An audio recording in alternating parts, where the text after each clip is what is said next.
جو بھی بات بول رہے سچ بول، ہر کام میں کھٹاکھٹ ہے، اور یہ ہے یہ ہے یہ ہے، ہیرا پھیری نہیں ہے، دو رنگی نہیں ہے، ساری چیزوں میں وفاداری کا مسئلہ ہے۔ متقی کی صفت اللہ رب العزت قرآن میں فرمایا 8 صفات بیان کی۔ متقی کون ہوتا ہے؟ کہ کہا وفاداری کرنے والا، ہر چیز میں وفا کرنا۔ ایک آدمی ایک مرتبہ بات بول دیا تو یہاں تک کہ آدمی اگر یہ بات بولنے کے بعد دوسرے اتنا اعتبار کرنا کہ بھائی ایک مرتبہ فون چلے گا، وہ بات بول دیا اور وہاں بول دیا اور وہ وقت پہ کام کر دیا، اتنا اس کو اعتبار ہو گیا۔ آپ کو معلوم ہے تجارتی مراکز میں، کاروباری لائن میں جتنے مسلمانوں کی شبیہ اور صورت حال خراب ہے دنیا کے اندر کسی قوم کی نہیں۔ کیوں؟ معاملات کا لینا دینا اور وفاداری کا مسئلہ ہمارے پاس صحیح نہیں، پوری شبیہ خراب ہو گئی۔ یہ بات بھی یاد رکھو، دیکھو بھائی ہم لوگ یہ سمجھتے ہیں کہ بھائی ہم تو نہیں کر رہے، ایک آدمی بھائی کوئی نہیں کرنے والا ہے کہ ہم تو نہیں کر رہے نا، دوسرے کر رہے ہوں گے۔ دیکھو جہاں پر بھی اعتبار ہوتا ہے کسی چیز کا وہ اکثریت کے اعتبار سے ہوتا ہے۔ 1 روپیہ ہے، 1 روپے کے اندر اگر 12 خراب ہیں تو اس کو پورا خراب ہو، سمجھ رہے ہیں؟ تو مسلم قوم کے اندر، ہمارے قوم کے اندر اگر کچھ لوگ ہیں تو سدھار لا سکتے، لیکن اکثروں کا حال رہنے کی وجہ سے کیا ہے، سب کے اوپر یہ حال آتا ہے۔ تو معاملات کے اندر وفاداری نہیں ہے، تو کہا اللہ کے رسول صلی اللہ علیہ وسلم، اللہ رب العزت نے قرآن میں فرمایا متقی کی سب سے پہلی صفت یہ ہے، یعنی متقی جس کو اللہ کا دوست کہتے ہیں اس کی سب سے پہلی صفت یہ ہے کہ وفاداری، وفاداری ہر جگہ وفاداری۔ جو بات ہو سکتی کرنا ہے، نہیں کرنا ہے تو صاف بول دینا کہ میرے سے نہیں ہو سکتا، کھٹا کر چلو۔ ہاں اگر وہاں پر مصلحت خدمت کچھ ایسی چیزیں ہیں جس کی وجہ سے ہمارا مال کا نقصان زیادہ ہو جائے، جان کا نقصان ہونے کا اندیشہ ہے، تو وہاں پر کچھ ایسی مصلحت حکمت اختیار کرنا ہے کہ جس کی وجہ سے ہماری شبیہ خراب نہیں ہو۔ دیکھو بھائی ہر اعتبار سے آدمی پورا کام اگر پورا کر رہا ہے تو نقصان ہو جاتا ہے نا، تو کچھ ایسی صورتیں اختیار کرنا ہے کہ جس کی وجہ سے نہ ہم غلط ہونا نہ سامنے والا غلط سمجھنا۔ تو اسی وجہ سے فرمایا ایک تو وفاداری ہے، دوسری متقین کی صفت یہ ہے کہ ہر وقت وہ رشتہ داری کے معاملے میں بہت آگے ہے، جوڑنے کی فکر میں ہے۔ متقین کی صفت کہیں بھی توڑتے ہیں۔ دیکھو سب سے اہم بات یہ ہے کہ رشتہ داری کو توڑنے کے مسئلے میں اللہ کے رسول صلی اللہ علیہ وسلم کے پاس ایک صحابی ہے، اے اللہ کے رسول صلہ رحمی کیا ہے؟ اللہ کے رسول صلی اللہ علیہ وسلم نے فرمایا صلہ رحمی وہ ہے جو تجھ سے توڑے، یار اس کو تو جوڑ، جو تجھ سے دور ہو جائے اس کو تو قریب کر۔ فرمایا کہ جو تجھ سے ناراض ہے تو پہل کر، تیری طرف سے جو کام ہے تو کر لے، اگر سامنے والا نہیں کر رہا تو اس کا ذمہ دار ہے۔ بات سمجھ گئے بھائی؟ اگر آپ کسی سے آپ سے کوئی ناراض ہے، آپ اپنی پہل کرو، دعوتوں کا مسئلہ ہے پہل کرو، بولو میاں اس کا ذمہ دار۔ آپ سلام کرو، سلام کا جواب نہیں دے رہا اس کا ذمہ دار ہے، آپ کا کام تو پورا ہو گیا۔ مالی معاملات میں آپ اس کے ساتھ پہل کرو، آپ پورا کر رہے، ذمہ داری آپ کا حق ادا تھا وہ نہیں کرتا، اس کے حوالے اللہ کے یہاں وہ جواب دہ ہوگا۔ تو کہا کہ وہ نہیں کر رہا تو میں کیوں کروں، تو آپ اس کے اندر پکڑ میں۔ تو اسی وجہ سے فرمایا متقین کی پہلی صفت تو یہ ہے کہ وفاداری کرنا، دوسری صفت یہ ہے کہ صلہ رحمی کرنا، تیسری صفت یہ ہے کہ ہر معاملے میں صبر سے کام کرنا، جلد بازی نہیں کرنا۔ مومن کی صفات بیان کی گئی ہے یہاں پر، آپ کو معلوم ہے جتنا جلد باز آج کا مسلمان ہے کوئی نہیں۔ تدبر، تفکر، فکر انگیز والی بات، ایک سوچ والی بات، ایک ظرف والی بات، ایک وزندار بات جو مسلمان کے اندر تھی وہ ختم ہو۔ جلد بازی میں دھڑام فیصلے کرتا ہے جسے آدمی آگے کی سوچ کے کیوں؟ فرمایا کہ سب سے پہلے آدمی کے اندر یہ چیزیں اس وقت پیدا ہوتی ہیں جب آدمی کے اندر حرام مال جاتا ہے تو اندر کا جو نور ہے وہ ختم ہو جاتا ہے۔ وہ ختم ہونے کی وجہ سے آدمی کو سامنے ٹھہر کر اچھے اور برے کو پرکھنے کی صلاحیت ختم ہو جاتی ہے۔ جب ختم صلاحیت ہوگی تو آدمی اوپر سے کام کرنے کے لیے اچھا ہے، جب کام کرنے جا رہا دھوکہ کرے۔ تو فرمایا تو اسی وجہ سے فرمایا سب سے کام لینا، جہاں پر بھی ہو رہا ہے پرکھ کے کام کرنا، معاملات میں ہو، رشتہ داری میں ہو، ہر چیز میں اعتبار سے ہو۔ کسی لائن سے بھی ہو، شریعت کہیں پر بھی ہم کو بے سہارا نہیں چھوڑی۔ ہر اعتبار سے یہاں تک کہ کھانا کھانے کا طریقہ، وضو کا طریقہ، بیت الخلاء کا طریقہ، سونے کا طریقہ، رات میں اٹھنے کا طریقہ، رات میں سونے کے بعد ہر طریقہ ہوتا ہے۔ سمجھ میں کہیں بھی یہ سہارا نہیں چھوڑی۔ اسی طرح لینے دینے کے معاملات میں آپ کو معلوم ہے تجارت کے تقریباً 7 لاکھ مسائل ہیں شریعت کے اندر، 7 لاکھ مسئلے ہیں۔ بھائی کسی سے کاروبار ہم کر رہے ہیں، سونے کا کاروبار کیا ہے، اگر ہم وہ جو اجناس رہتے ہیں جس کو ہم فصل بولتے ہیں، ہماری زبان میں فصلیں کاٹ وغیرہ کی کرتے ہیں موسم کے اعتبار سے، اس کی کیا ترتیب ہے۔ کوئی اگر ہم ایسا کاروبار کر رہے ہیں جو خراب نہیں ہوتا، اس کے الگ مسائل ہیں۔ جس کو ہم جمع کر کے رکھتے ہیں اس کے الگ مسائل ہیں۔ اگر سیم ٹو سیم چیز لے رہے ہیں، مثال کے طور پر آج جواری لینا ہے، پہلے سال پھر ہم تمہارے کو جواری دیتے ہیں، اس کے الگ مسائل سیم جیسے مثال کے طور پر یہاں پر ہمارے قریشی بناکات زیادہ ہیں، بکریوں کی رد و بدل کر رہے ہیں، جانوروں کا رد و بدل کر رہے ہیں، اس کے بھی مسائل ہیں۔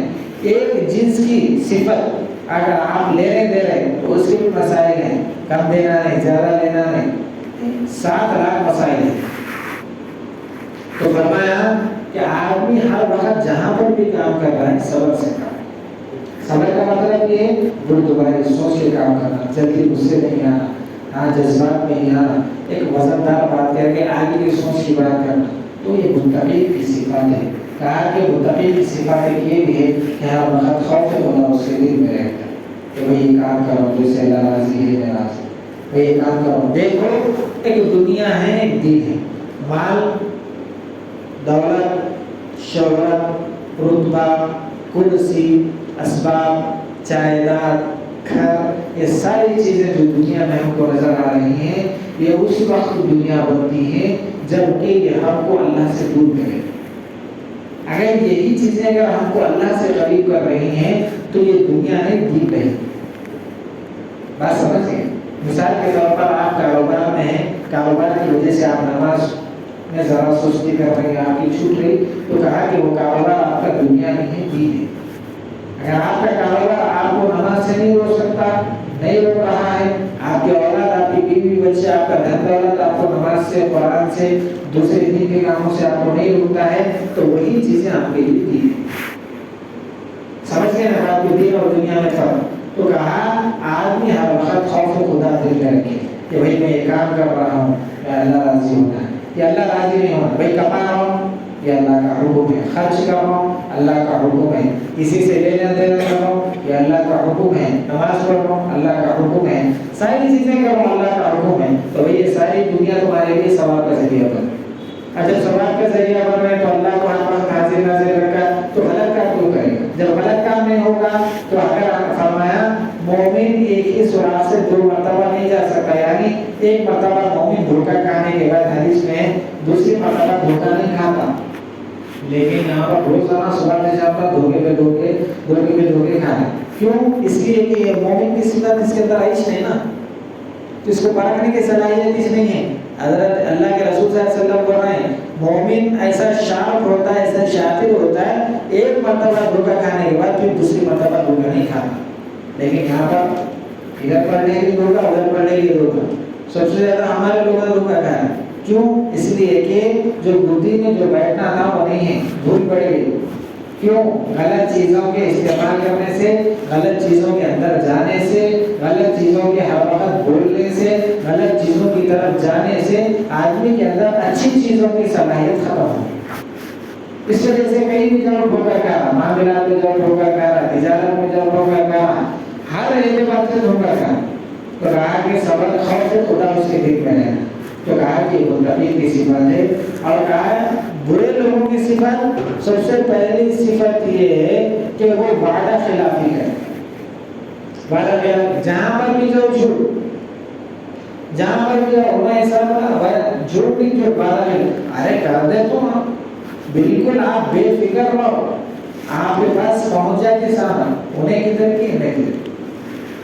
سمجھ میں منافقین یہ فرما برے لوگوں کی صفت ہے وعدہ خلافی۔ اللہ کے رسول صلی اللہ علیہ وسلم نے فرمایا کہ منافقین کی 3 علامتوں میں سے ایک علامت یہ ہے کہ وہ ہر وقت وعدہ خلافی کرتے، اور کافروں سے مشرکوں سے سخت عذاب منافقوں کو ہوگا. ان المنافقین فی الدرک الاسفل من النار. ایک طبقے ہیں جہنم کے، طبقے ہیں کہ بھائی ایمان والوں کا ایک طبقہ ہے جو گناہ کرنے گئے، اس سے کم زنا والوں کا طبقہ، یعنی جو زیادہ سے زیادہ گناہ کرتے جا رہے ہیں.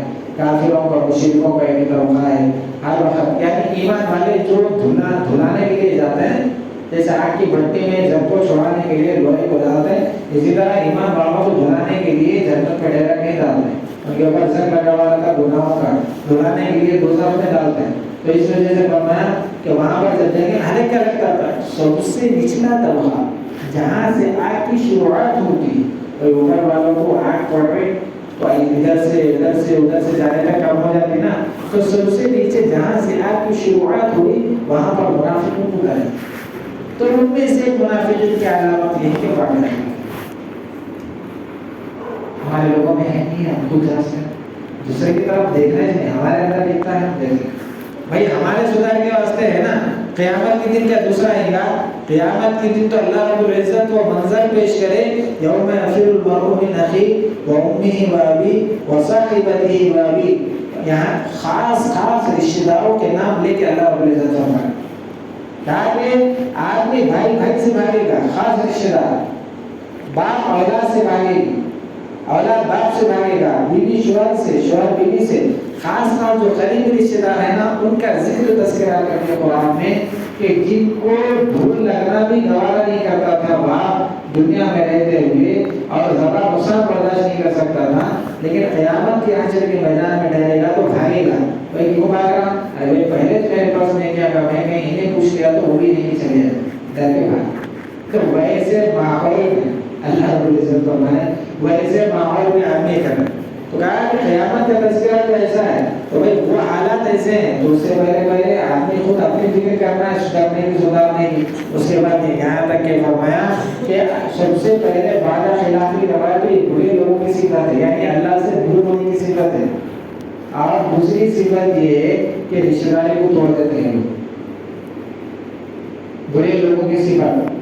اللہ رب العزت کے نزدیک جب قیامت کا میدان قائم ہوگا، حشر کا میدان قائم ہوگا تو ایک مجسمے کی شکل، ایک رشتہ داری آئے گی جسم کی شکل میں، اللہ کے عرش کو پکڑے گی اور چھوڑے گی نہیں یہاں تک کہ اللہ سے ایک وعدہ اور قسم لے گی اور یہ کہے گی کہ اگر تو یہ کہتا ہے کہ تو یہ وعدہ کر جو مجھ کو جڑا ہے تو بھی اپنے یعنی اپنے بندوں کو تیرے سے جوڑ لے، اور جو دنیا میں مجھ کو توڑے ہیں تو بھی آپ ان سے تو ناراض ہو جائے. تو اللہ رب العزت وعدہ کریں گے ہاں جو رشتہ داری کو توڑے ہیں میں ان سے ناراض ہوں اور جو رشتہ داری کو جوڑے ہیں میں ان سے راضی ہوں. جب اللہ رب العزت سے قسم لے گی رشتہ داری تو اس کے بعد وہ عرش کو چھوڑ دے گی تو اس وقت کا مسئلہ یہ ہے. تو اللہ رب العزت فرما رہے ہیں کہ دنیا کے اندر اللہ سے دور ہونے کی سب سے پہلی صفت وعدہ خلافی، دوسری صفت رشتہ ہے کام کلمہ توڑ.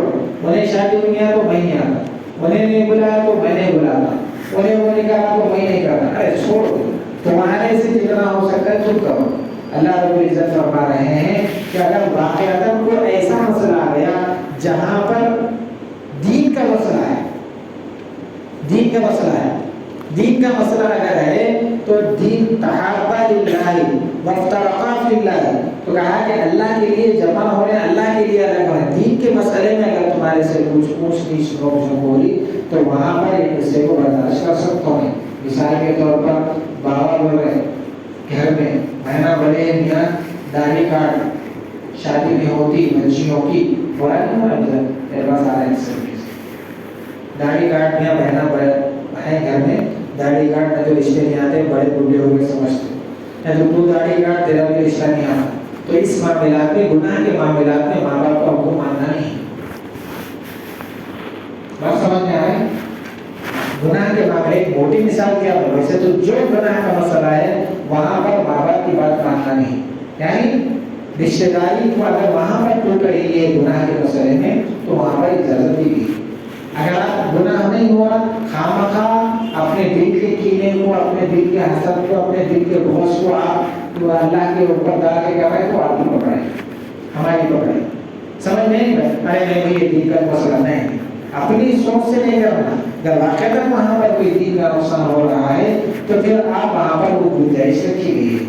اللہ کے رسول صلی اللہ علیہ وسلم ام حبیبہ حضرت صفیہ کی بہن ام حبیبہ اللہ کے رسول صلی اللہ علیہ وسلم کی زوجہ مطہرہ تھی. جب ان کی والدہ مدینہ المنورہ جب آئی ملنے کے واسطے تو انہوں نے کیا کہا اماں سے آئی بول کے اللہ کے رسول جو بستر پہ سوتے تھے اٹھا دیے, اٹھا کے اوپر رکھ دیے, اٹھا کے اوپر رکھ دیے.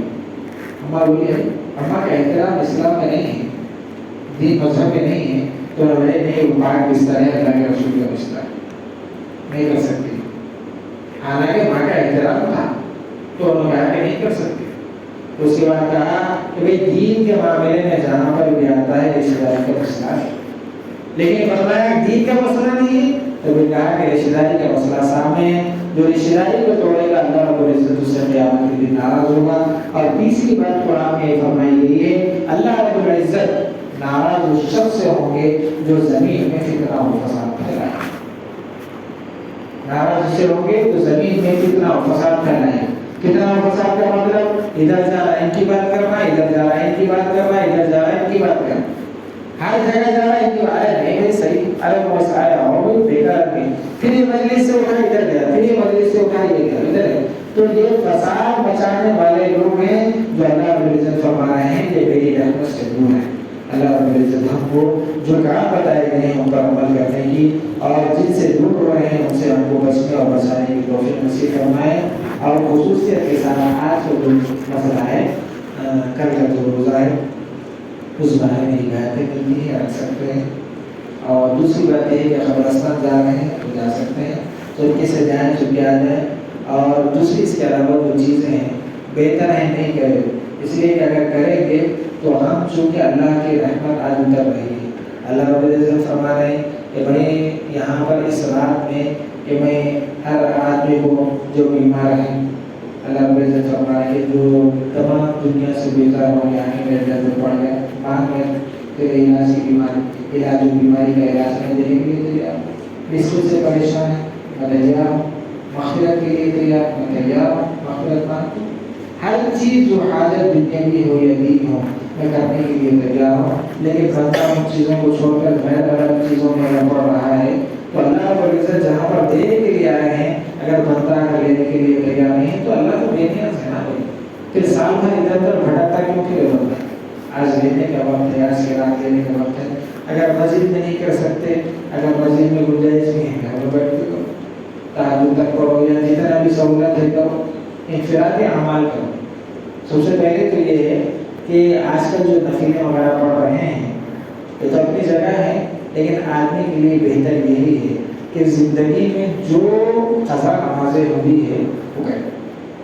دیکھو ایک آدمی ہے, آپ کے پاس کچھ پیسے رکھے ہوئے ہیں, ایک طرف آپ کا قرضدار کھڑا ہو, ایک طرف آپ یہ چاہتے ہیں کہ کوئی مانگنے والا ہے, ہاں مانگنے والا ہے تو آپ یہ چاہتے ہیں کہ بڑا میں محتاج ہے, بچی کی شادی ہے, بڑا پاس ہے, فالج ہے, ایک طرف قرضدار ہے. اگر آپ خود بولیے اگر انہیں کیا کرا سائل مانگنے والے کو دے دیا تو احرام بولیں گے اس کو, بیوقوف بولے ارے بیوقوف پہلے تو خود محتاج ہے, تو خود قرضدار ہے, قرضدار کو دے دو. تو ایسے ہی آپ نفیلہ وغیرہ جو ہم پڑھ رہے ہیں پہلے ہم یہ سوچیں کہ ہماری زندگی میں بالغ ہونے کے بعد ہمارے اوپر کتنا بڑا فرض قضا ہونا.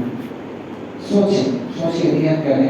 اب یہ جو موقع آ رہے ہیں مغفرت کے آتے ہیں, برکت کے آتے ہیں, اس کے اندر آدمی کوشش کرے کہ میری قضا نماز ہوگی لے کے جگہ ایک دن کی نمازیں ہوئی تو ایک دن کی نماز پڑھے, 2 دن کی نمازیں ہو رہی تو 2 دن کی پڑھے. زیادہ استغفار تو بات اللہ رب العزت فرما رہے ہیں کہ بندہ ان چیزوں کے ذریعے سے میرے قریب ہو رہا ہے. تو جو چیز کرنا ہے بندہ اگر وہ کر رہا تو اللہ رب العزت بھی راضی ہوگی. جو چیز نہیں کرنا ہے وہ کر رہا ہے, بھائی ریزی کر رہے ہیں, پٹاخے پھوڑ رہے ہیں, وہ کر رہے ہیں, یہ کر رہے ہیں, یہ چیزیں کرنے کی تھوڑی, یہ چیزیں کرنے کی نہیں ہیں. دیکھو بھائی اللہ رب العزت فرما رہے ہیں کہ بھائی میں مغفرت کرنے کے لیے, رزق دینے کے لیے ساری چیزوں کے بہانے ڈھونڈ رہا ہوں محنت کے, میں ساری چیزوں کے میں نیچے آیا آسمان کے, اور یہ بندے آپ کو آسمان کی طرف بھیج کے جہنم کی دعوت قبول کر.